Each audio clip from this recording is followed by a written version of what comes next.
పుంగనూరులో shocking rice pulling పేరుతో భారీ మోసం, 6 మోసగాళ్ల అరెస్ట్.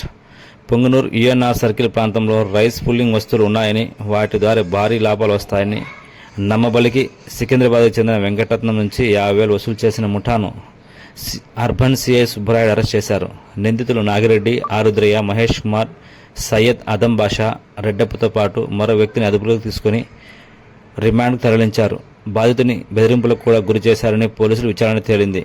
ఈ సందర్భంగా సిఐ సుబ్బరాయుడు మాట్లాడుతూ త్వరగా డబ్బు సంపాదించాలనే ఆశతో మోసగాల వలలో పడొద్దని ప్రజలు సూచించారు. అనుమానాస్పద వ్యవహారాలు కనిపిస్తే వెంటనే పోలీసులు సమాచారం ఇవ్వాలని కోరారు. సికింద్రాబాద్కు చెందిన సూర్య వెంకటరత్నం వయసు 60 సంవత్సరాలైన వ్యక్తిని ఈ రైస్ పుల్లింగ్ పేరుతో ఒక 7 మంది వ్యక్తులు ఇక్కడికి పిలిపిస్తారనమాట.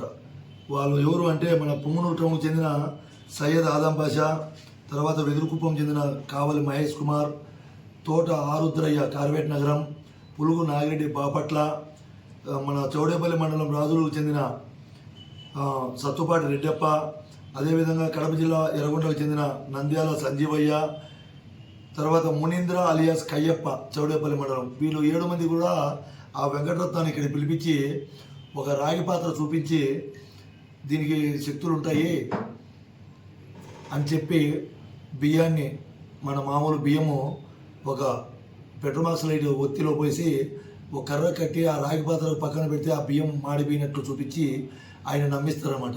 నమ్మిస్తే ఆయనకు ఏదో డౌట్ వచ్చి నేను ఇది ఇవ్వను డబ్బులు అని చెప్పి వెనక్కి వస్తే ఆయన దగ్గర నుంచి వీళ్ళు బెదిరించి సుమారు 50,000 రూపాయల డబ్బులు తీసుకొని పారిపోతారు. ఆయన ఊరికి వెళ్ళిపోయి భయపడి ఈ నెల 12వ తారీఖున వచ్చి కంప్లైంట్ చేస్తాడు 7 మంది పైన. దాని మీద పేజ్ చేసుకుని మనం 420 చీటింగ్ మరియు ఎక్స్టార్షన్ కింద కేసు కట్టడం జరిగింది. దానిలో భాగంగా ఇన్వెస్టిగేషన్ ఎస్ఐ అన్సార్ బాషా చేయడం జరిగింది.